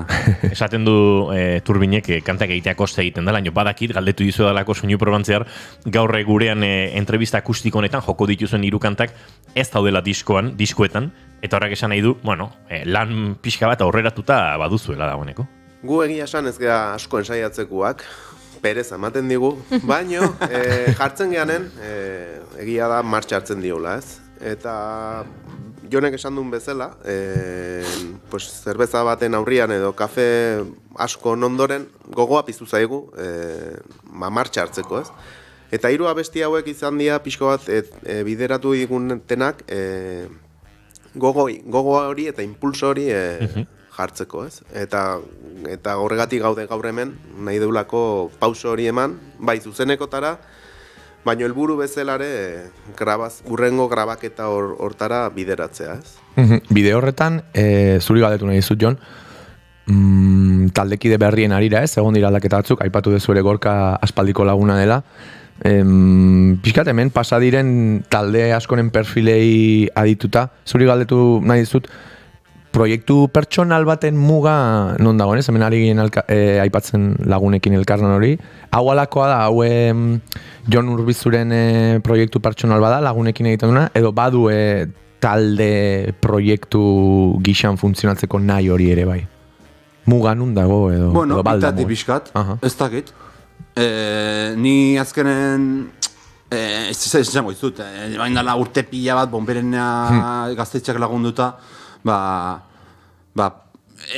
arazo batzuk pertsonalak dira eta beste, intziaten proiektu, aizu, bestetik ez tezu iten talde bat, erakuntuko izu, eta azkenen, konzentratzeko auskaten arazo batzungatik eta beste, adi izena jartzea erabaki nun, eta hortik aurrea, movida guztia. Eta pertsonala bada, zatik, azkenen laguntzen dit, pixkat nire beldurrak eta aurre egiten beldurroiei, baina kudeatzen, ez? Kudeatzen, baina gero beste alde batetik ere bada talde giro niten zen. Orduan bitatik, nasketa bat, ez dakit. Ez dakit kaldera izan, no? Bai, totalmente gaina polita da, ez? Akaso, ez dakit nola esan, abia puntu pertsonal baduen, baina bidean ere talde sortze horretan lagunak eta gertukoak batzen dituen... Aurrekotan ere ala izan zan, diskoan bigarrengoan, pixkate bomberenakin edo, kuadrian modun edo... Muga hori gainera beti dira lausoak eta esan nuke aldakorrak, ez? Proiektuan zehar, momentu batzutan proiektua personalagoa da eta beste momentutan taldearen goa da, ez? Kasu honetan beti izan da bitati pixkat, bai taldekoa, bai lagun famili girokoa, ez dakit. Nasketa bat. Hor, sakonduko dugu sonoridadean pixka bat gehiago, baina ni pertsonalki ahots zentrista naizen enean, galdera bat daukat hemen, saxoa da hemen ahots nagusia? Ulertzen dira, ez bakit saxoa dela, baino ez dakit melodiaren nola izan, erakusleio handiena izaten da normalean ahotsa, ez? Eta horregatik ahots zentistra baten galdera hori da. Saxoa proiektu honetan ahotsaren funtzioa betetzen ari da, edo ez? Eta ala ez bada bai da normalen melodia bat iten, eske, esplikatzeko hain zaila da. Saiatu, Turbin. Bai. Oso frikiak bigarren kafean, ez dakigunaren frikiak ere bagara. Bai, horregatik. Batzuko ez baino gehiago. Bai, hori dira. Ez, normalen itet, melodia bat atea, jende asko ez dela, musikari asko ez dela, melodia bat atera, eta harmonia gero, balima da, mi bat daukala melodian, do maior jartzet, ez? O solo, doan moka. Baina beste askotan eba itet alderantzizkoa. Harmonia bat atatzet, eta hortik aurrea melodia itet. Orokorren, bai diskotan eta bai hirugarren gonbintzatet, ongoala baritona abeslari modun. Baina bai batzutan ere, egia da Joanesek egin bat, igual Mariano baino gehiago, bigarrengo diskon, egin zula pixkat melodia puntuare sartu basuko lineatan. Orduan, pixkani atzeagatzen izan bai momentu baten, oso gutxitan, gehiago da, baritona edo sopranoa daola abeslari modun, baina batzutan baita alderantzizko gertatzea, basua igual, bateria zinezkoa da, igual bai, ez dakit, baina... Ojo, erronka, gorka. Zela karri joia edo xilofona jarriko du erondoan edo vibrafonoa segituan, Eta orduan kenduko dio, protagonismoa. Baina hor ere badago ez taldearen aipatzen genuen, muga horiek aldakorrak direnak, adibidez, Joanesen jotzeko moduagatik, Joanes Ederrajoaren jotzeko moduagatik, gure entzulen artean inoiz aipatu dugu, azken urte hauetan Idoia Surmendiren basu jole lanetan dabil, baina beste enbate proiektutan ere bai, Benito Lertxundirekin, Bufalorekin, beste enbatekin. Bere jotzeko modua ere bada pixka bat hori, ez? Aguduetara, melodietara jotzea batzutan, harmonizazioak trastetan gora ere egitea, eta hor individuen, ez, gizabanakoen eragina ere bada, ez, basu joleak balin badauka joera hori ere, batzutan melodia bigarren planora pasa eta basuak hartzeko joera izango duzu, basu jolea oso bateriaren bomboari lotuta jotzeko zalea balin bada, eta giador estiloen kontua dela, eta jazz giroan ez dela inoikoa, baina, ez, basu jolea pixkate eutxiago balin badoa, fundamentaletan, eta hainbeste jolastu gabe, hor saxoari uzten diola espazio guztia, ez, beraz, pertsonek eragiten dute azkenean. Bai, eragiten dute. Bai, gero baita, kanta askotan saiatzen naiz, zuk esitatzen duna, baterian bomboa funtsezko nota hoitan, ote bajun funtsezko nota hoitan. Orduan adibidez, lehenengo diskon goatzen naiz, nola zan kantaura, kainez, joan entzai etorriko, ilunegi ustez zala. Eta han, justu, ritmoa itezun bateriak eta zehatzen izan linea ere golpe hoitan justu goten bajoana eta inkluso melodia ere baita egin nuen bajo eta linean batea, hiruak batea, beste atutan gertatu lehetek igual nasten dala gehiago, Bai, ez dakit erantzun dizuten, ez, bai. Bai, nik uste, erantzunean pixkate, galderan pixkat erantzuna ere ematen ari nintzen, ez? Pertsonek eragiten dutela azkenean, eta azkenean nabari dela, eta izan baterian Antion edo izan Gorka ere aldatu egiten dira jotzeko moduak, eta horrek azkenean taldean eragiten duela, eta zure bidean, jende ezberdina egon den enean, proiektuak badu bietatik, ez? Nik uste badala oso turbin, eta aldi berean oso taldea, eta hirugarren diskoak izango duela, oraingo kideen paper hortatik, ez? Bai, adibidez, Antxonek komentatzen zuen, Mariano jotzeko lehenengo diskon, Antxon Teiria komentatzen zuen, lehenengo diskon Marianok bere erazeukan jotzeko, oso strukturak eta guztetzen zion ondo izatea, ez izatea dena denbo guztin saksua otea, saksuak ere arnaz hartzeko, bakarrik bajoa eta bateria gatzeko, eta bigarren gontan adibidez jasistikoa izan da, Joanesekin, beste rollo batera bat.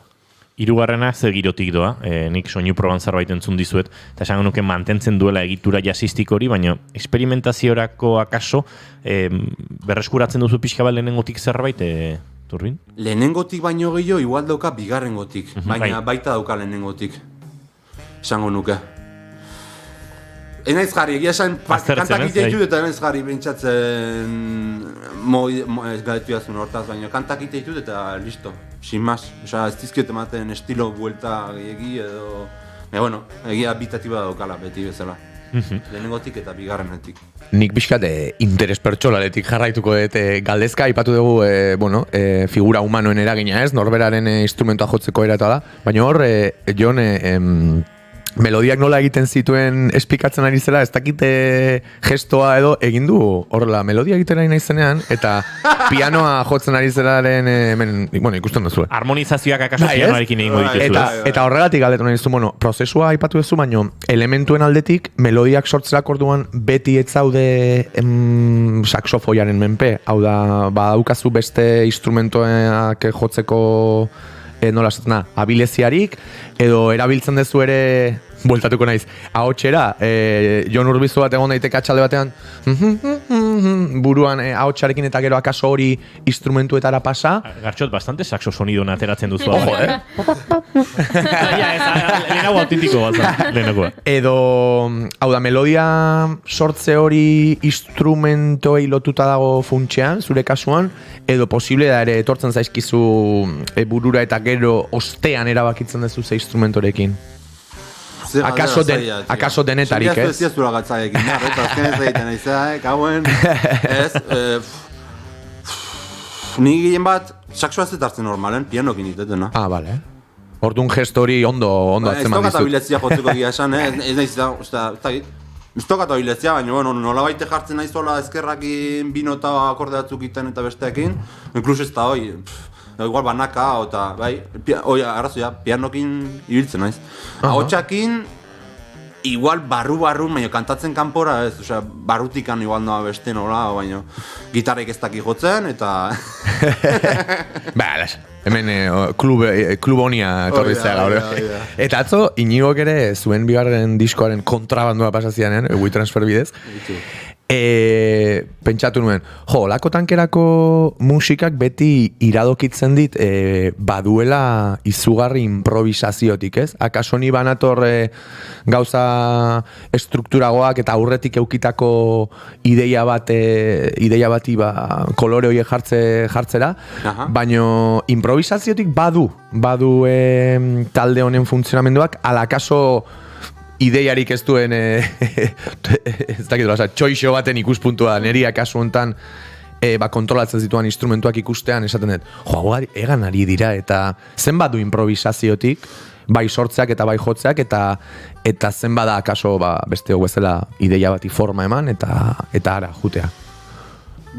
Gehien bat dauka nire, esketze gustatzen, baina gala da, nire musikak dauka gehien bat melodia eta dena prestatutako musika da. Vale.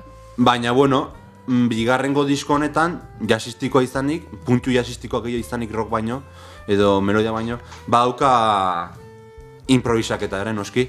Zenik musiken ikasi nun, eta Bartzelonan, eta jazz edo musika improvisatua zehozebak itera esango nuke, orduan. Hortxe haitzen, adibidez, Aixurin adibidez bigarrengo diskon, bai dagoela improvisaketa bat, edo errapan ere badago, ez dakit. Baina orokorren gehiena, aurretik. Akaso hemen bai, uste dut, publiko orokorrak ez izaten duela alako mito bat improvisazioaren inguruan, batez ere jazz musikaz ari garenean, eta biok goimaiako jazz ikasketak eta beste estiloetan aritu ere, baina jazzistak ere bazaretela aprobetxatuta. Uste dut mito hori usteko garaia ere badela ez Gorka. Improvisatzen da, noski, badaude lausotasun batzuk, baina aldi berean badaude ardatz batzuk eta egonkortutako egitura batzuk horren gainean dantzan ibiltzeko edo improvisatzeko, ez? Hori da, eta joren repertorioan kantetan, bateri aldeti behintzat, strukturak badaude, baino ni ere blues estiloan esente ibiltzen naizela, bere estiloak egiten dizuna da, zabaltzea, esperimentatzea gehiago, ez? Dena bai ardatz batekin, eta hoi jasen munduti datorren esperimentua da, baino irikia dela. Ni adibidez, jotzeten den bere abestiak, idei batekin nijoa, baina idei hori ez dakit nora emango egiten. Zati, momentua dalako, ez? Eta jasako idaka, momentua da. Eta zure adimen guztia irikita hon behar du, momentua ze gertatzen da. Ez duit balio ze prestatu eten etxian, zati aldatu ingo da. Gero gaina utzite, osea, nik ez tokat inungo arazoik. Aizu, ritmo gaizki dago, super gaizki dago, ez jotzeu eta ni guztua, osea, ez dakit. Bi gorputz dantzan edo 3 gorputz dantzan. Bai, da.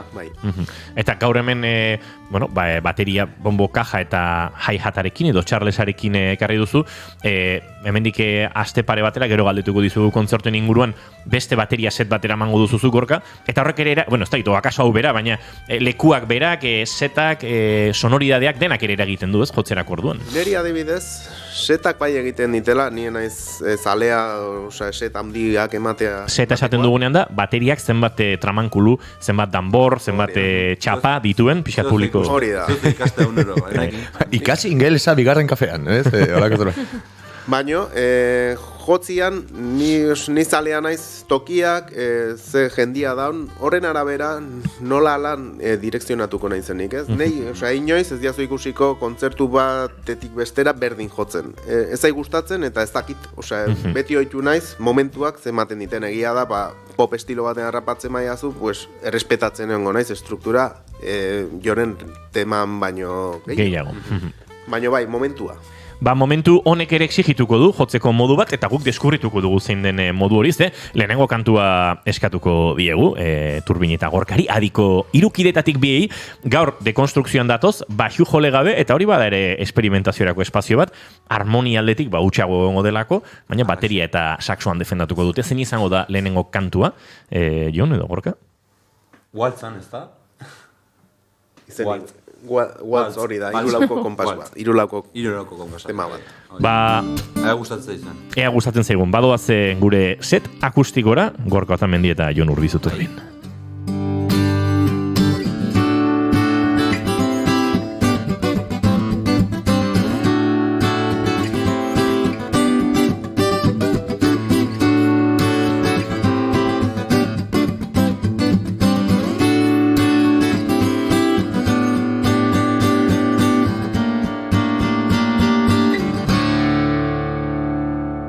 Bigarren kafearen elkarrizketa akustikoetan, adi taldea eta euren waltz edo waltz.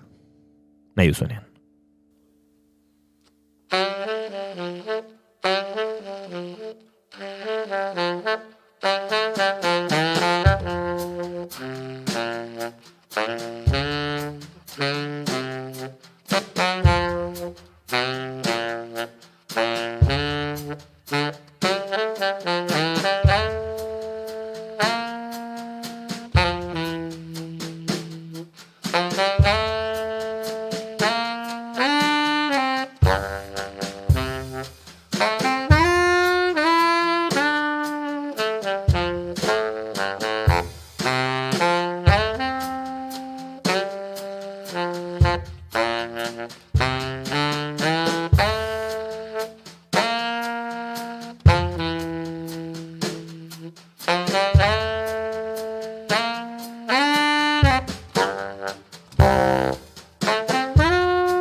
Hauxe ba lehenengo kantua, waltz, waltz horrek ingeles ez dakitenak hemen, waltz gaina aleman igual izango da, ez dakit nundi datorren waltz hitza, baino vals esan nahi du alegia 3/4 konpasean, eta hori ere aipatu digute Gorkak eta Turbinek, nundi dator waltz, alemana da?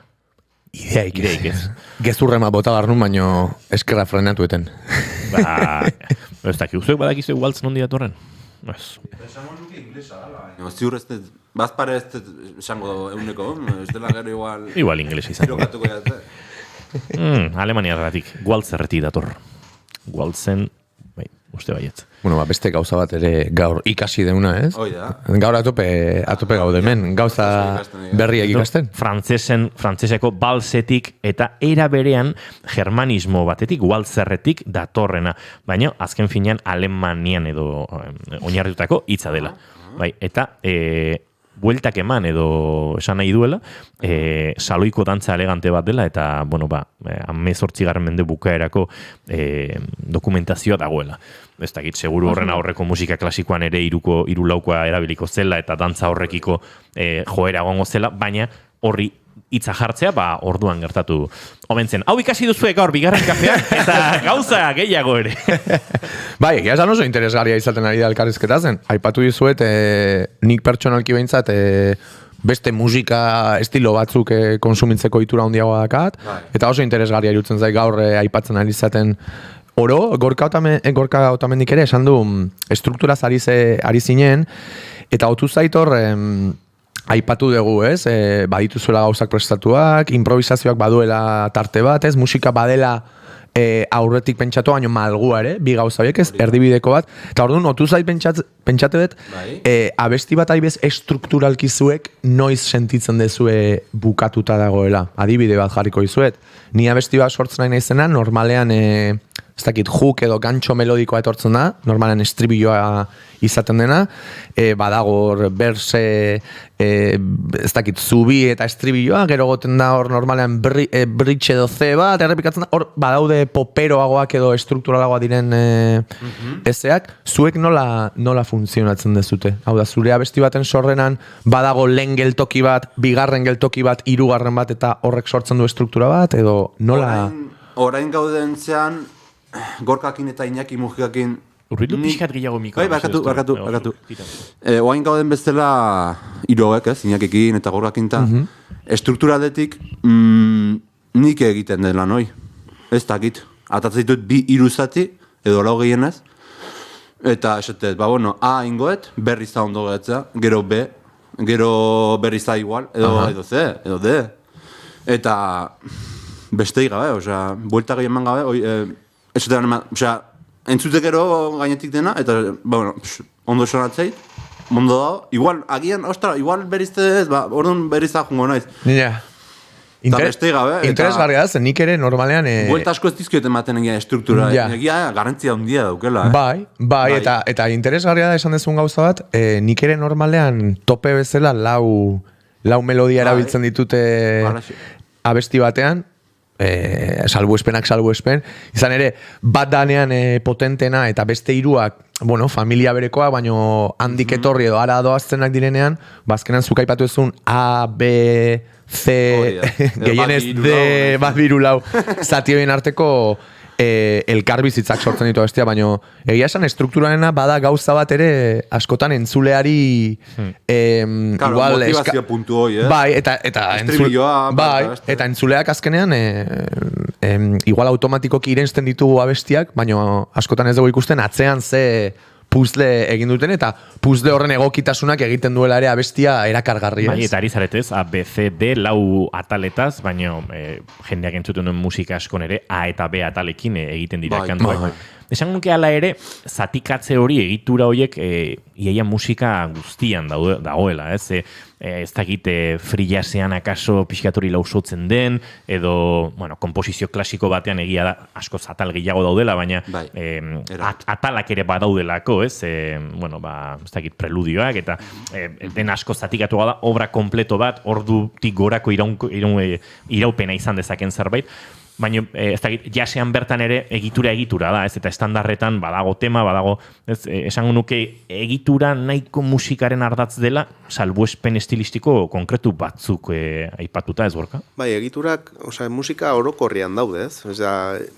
Gartxotek esatezun bezala, eta Jonek estrukturak azkenean deitu ditzazkezu A, B, A, estrofa, berse eta txoru, bezala, baina dia blokeak, ez? Ni bateri jole bezala sentitzen ditut bloke bezala, eta bloke horiek blokeak eta melodiak noa ematen dizuen, ez? Azkenian melodiak eta harmoniak izango du indar gehiago, nun bateri jole bezala indartuko zula edo gutxituko zula, ez?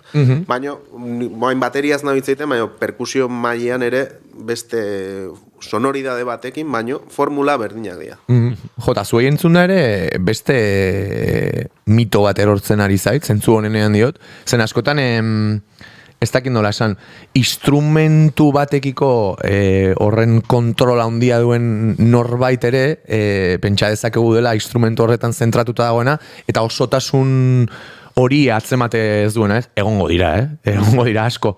Baina zuei entzuna, sentitzen dut, talde honetan badaukazuela, bakoitzak bere instrumentuarekiko ikasi eta asko landu den instrumentu horrekiko maitasun eta kontrol bat, baina era berean begiratzen diozue zuei adituta orain osotasun eta eraikitze horri, ez? Beste mito bat ere puskatu dugu, ez? Ez zaiz behirutzen? Bai. Azkenen ni 8 urtetekin nago ikasten. Eta urte batzu badia, ez dakit eseta da, baina 31 hauzket. Eta aurrera goaz. Ba, igual, esatea dago, baina... Niko 21. Pixka zarragoa garen ontzako ere. Lasai, Jon? Hemen gazte txartela teatzen da. 31 adinona da, onenean, zaude. Bai. 8 urtetatik musika ikasten ari zinen aipatzen, eta bide horretan pentsatzen da gauza asko ikasteko aukera, ez? Bai. Hombre, ni naiz autodidakta, ni eskolako musikoa naiz. Bat eta beste, honaiz mentolosan bertan, honaiz gero arrenterin honitzen, grado medio egiten, ikastaro batzuk egin ditut ere, zesango izut, gero Bartzelona jo nintzen ere, lehen oseneten bez dela. Gero Donostiara? Gero Donostiara musikenea, gero Donostiara masterra egitea, masterra, enun bukatu, pena, eta hola, eta gero taldekin eta honaiz jotzen, eta batekin eta besten, ataskatzen ari zela. Adikin honaiz adibidez, honaiz orkestinakin nahi jotzen, big bandakin jotzen musikeneko aztan big bandakin, bueno, hain lista ez da izango. Esango txarangarako konponketak ere egin dituzule, ez da? Baitare, adibidez bomberen atxarangan. Oso konponketa politiak bide bat. Oain, 2021 baten atako diskokin, konponketak arreglo txokiten, bai.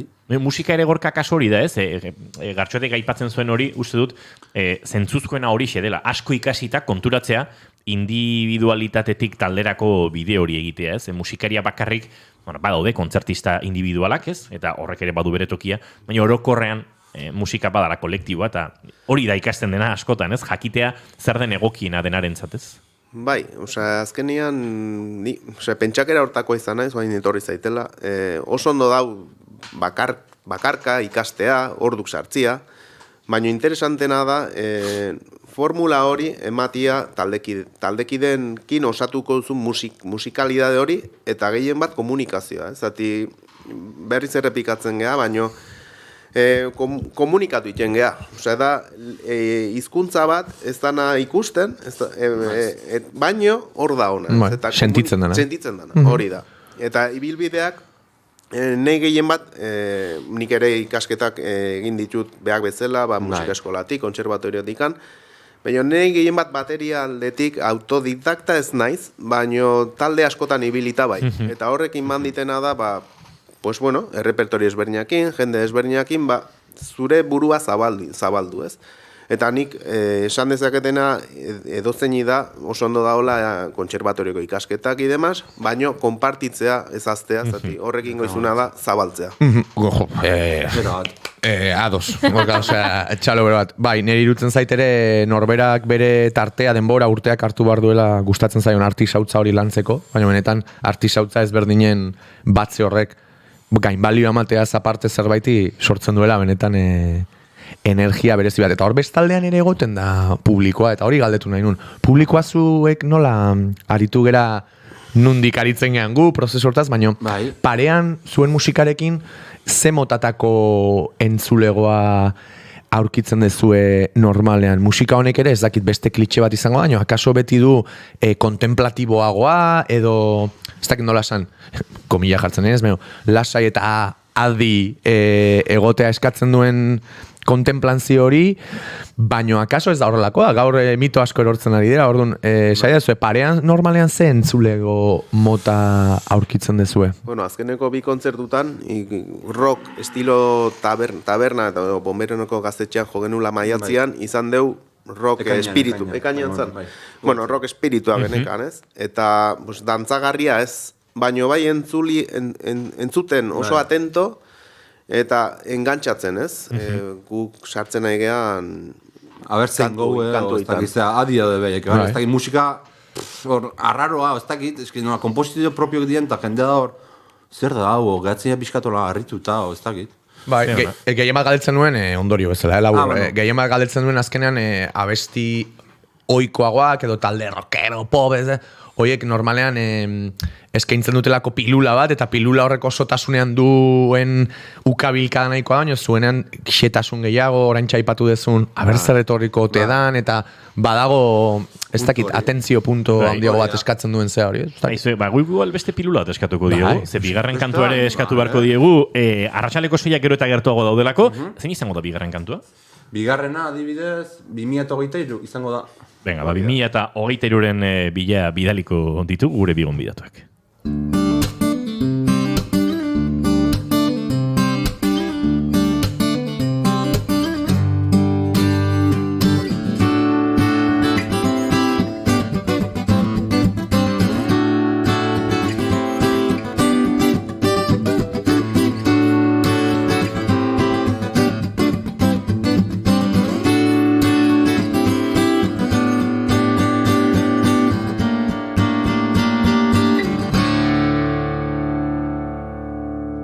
Adi taldea, bigarren kafearen elkarrizketa akustikoetan, nahi duzunean.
Badatoz aditarrak eta adi beharko ditugu, ze bisi-bisi egin barritugu azken minutu hauek, 3. kantu bat erentzun nahi dugu saio agurtu aurretik, etorkizunagatik ere galdetu behar dugu. Bai, gaur analizatu ditugu gauzen nondik norakoak, mito batzuk ere hautsi ditugu, eta bai, pixkat saio amaitzaldera, eskerrik asko berriz ere, hurbiltzeatik, etorkizuneko asmoen inguruan, galdetu nahi genizuen, ez dakit grabaziorik badukazuen buruan, leheno zerbait aipatu dugu, off record edo ez, Sonikoki ere galdetu dizue Inigok nundik etorriko diren bide berriak, baina galdera orokorra etorkizunerako zer, adi, zerri, egon margea datozen hilabete urteetan. Zein da zuen asmoa?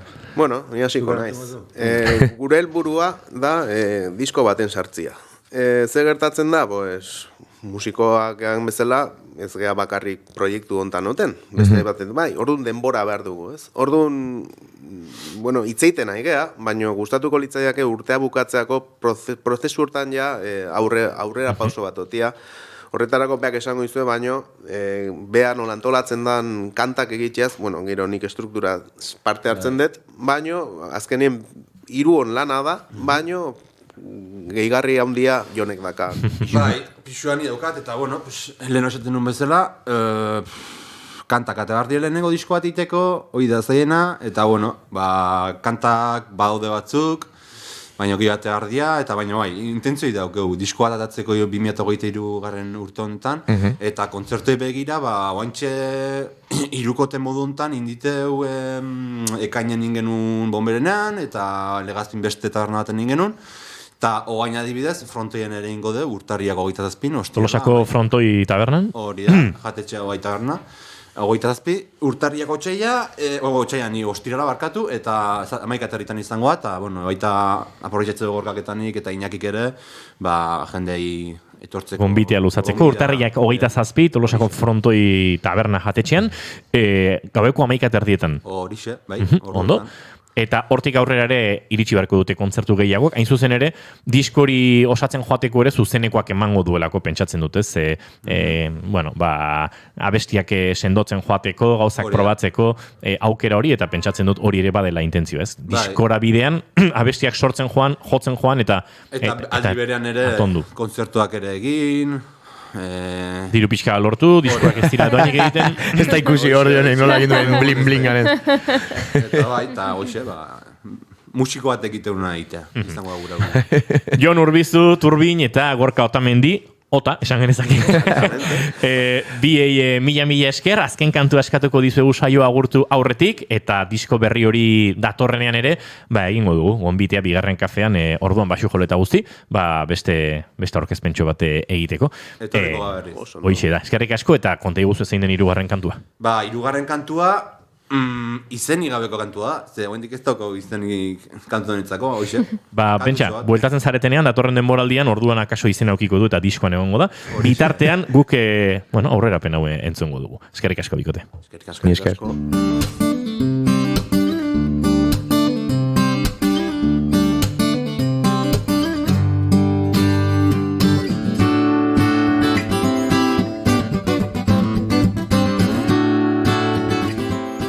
Eta bien bitartean, prestatzen doazen enean, guk agurtu egingo zaituztegu azken kantu hori, izenik gabeko kantua, Adi taldearen eskutik, bihar arratsaleko 4:05 hementsi izango gara.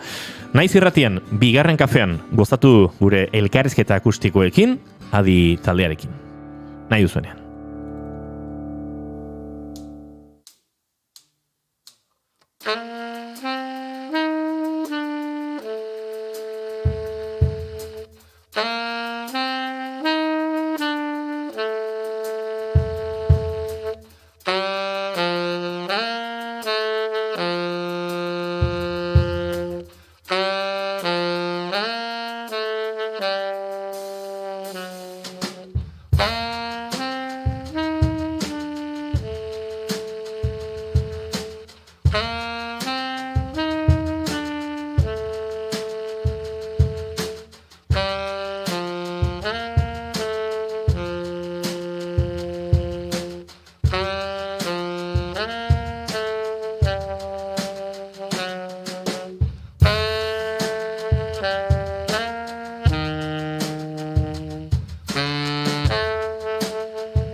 Keep calm and bigarren kafea.